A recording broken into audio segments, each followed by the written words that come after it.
If we have learned anything about college football through 8 weeks, it's that we know nothing about college football through 8 weeks. Rusty Buckets here with my Bucks 2 cents of the week. Listen, guys, college football has never been more chaotic, more wide open, and more fun than it is right now. NIL has completely leveled the playing field for these teams and has created a ton of abnormalities, including Army-Navy possibly having not only conference, but playoff implications in their historic last game of the year. Not to mention, Army might have the best quarterback in the country in Bryson Daly, who accounted for 6 touchdowns, 5 rushing and 1 passing this past Saturday, consistently dribbles people off of the turf as he's running roughshod over your defense and playing really good football at West Point. Indiana, yes, that Indiana is 7-0, and for the first time in program history, hosting College Game Day in Bloomington on Saturday as they take on the Washington Huskies in a Big Ten conference game. Yeah, that's right. It's a Big Ten conference game, but they're also in the hunt for a playoff spot. Kirk Cignetti just wins, man. That's what he did at JMU. That's what he's doing at Indiana. As he said, look him up, man. I just win. Vanderbilt has a better SEC record than Alabama, Florida, Ole Miss, Oklahoma, Kentucky, and Mississippi State. What a wild season it's been in the SEC. By the way, Texas, welcome to the SEC where we cannibalize each other, and that's how the season just tends to go. A Boise State running back is the, in my opinion, clear-cut Heisman frontrunner after he stands like Michael Myers and then runs through your favorite team's defense. Ashton Jenney is the truth. But again, this year has been so much fun because of that, and it led to great games like on Saturday. The third Saturday in October has been a tradition like few others in college football, and as ugly as the game was for 3.5 quarters on Saturday, it lived up to the hype. Tennessee has gone back-to-back weeks. Against Florida, they didn't score a point for the first 35 minutes of the game. Against Alabama, they didn't score for the first 39 minutes of the game, and they were 2-0 in those 2 games. Nico Amalavea has to figure it out. He's not played his best football lately, but that defense is legit. The running back, Ralph Sampson, is legit, and Tennessee is finding ways to win and stay relevant. Don't look now, but they've only got 1 loss on the year. Yes, it was a bad loss to Arkansas, but Tennessee controls their destiny. They still have big games on the horizon. They can still make their way into the college football playoff, even if they lose 1 more game, now that Alabama has 2 losses.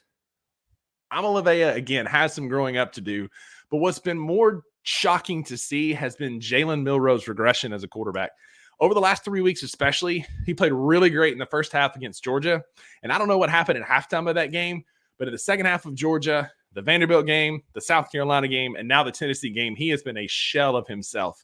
I don't know if it's Kalen DeBoer's play calling, which could be called into question after a 4th and short and you run a play where you have 2 wide receivers taking jump shots instead of blocking.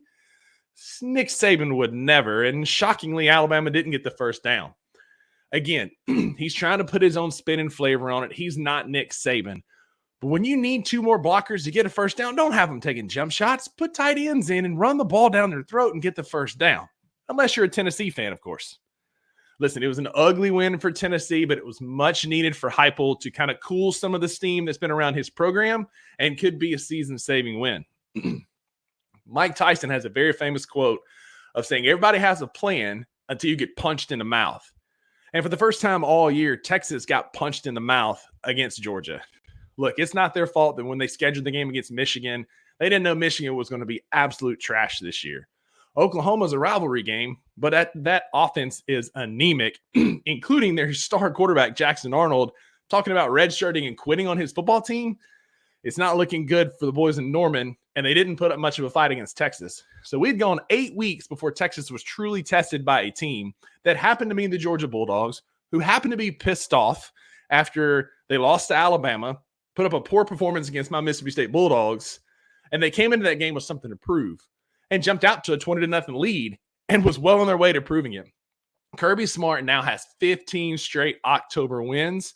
That will continue as they're off this coming weekend before they pick up ball back in November. But what a wild sequence that was. We saw something we've never seen in college football before. A defensive pass interference was called that negated a near pick 6 in great field position for Texas.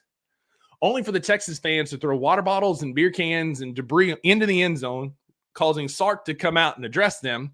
While they're doing that and cleaning up the field, the referees have a huddle. And I've been watching college football now for nearly 37, almost 38 years. And I've never seen a group overturn a call that has been made and decided on like it was Saturday night. The group chat erupted. I got multiple messages. What is happening? I don't know. This is chaos. I've never seen this before, and only in the SEC. Kirby Smart came out and said, look, you counted us out. I loved it. Calling out ESPN. You guys counted us out. We were counted out. We had to overcome the refs tonight, which, maybe. Again, it was the right call. That was not defensive pass interference. It was two guys jockeying for the football. But you can't set that precedent of overturning that call like that. I understand Kirby Smart's saltiness about it, and it ultimately ended up not mattering. But what a wild sequence in Austin, Texas. That was the best front seven that Texas's offensive line has faced all year, and it showed. You can't wait 8 weeks to get tested, or you lose against a team like Georgia. And then a little gloat moment here. Again, I hate moral victories. I hate it. I'd rather just win the game outright, dadgummit. But Michael Van Buren, the freshman quarterback at Mississippi State, is continuing to grow up. His last 3 games against, now it's Texas, Georgia, and Texas A&M, 3 top 15 teams, top 20 defenses, premier SEC teams this year. He's accounted for 692 yards, 6 touchdowns, 1 rushing touchdown, and only 2 interceptions.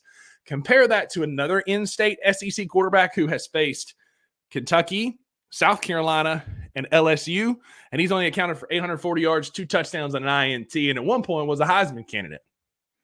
I'll take the true freshman over the fifth-year senior putting up those numbers. Michael Van Buren also leads the SEC in passing touchdowns in October against Texas, Georgia, and Texas A&M with 6. Carson Beck is 5th. Diego Pavia's got 5, but 6 passing touchdowns. It's incredible what he's doing there. If only State had a defense. The reason we're 1-6, Mississippi State is out of 133 teams, 133rd in sack, 130th in tackles for loss, 130th in third down deficiency in defense. And you could see that in full force on Saturday. Wow, we lined it up in a pre-event defense with a 10-yard cushion on 3rd and 5. It is beyond mind-boggling. If Coleman Huxler is our defensive coordinator next year, then we really need to have a conversation about Jeff Lebby and his decision-making. In the meantime, I'm rolling with Lebby. I think he's going to do a great job in Starkville.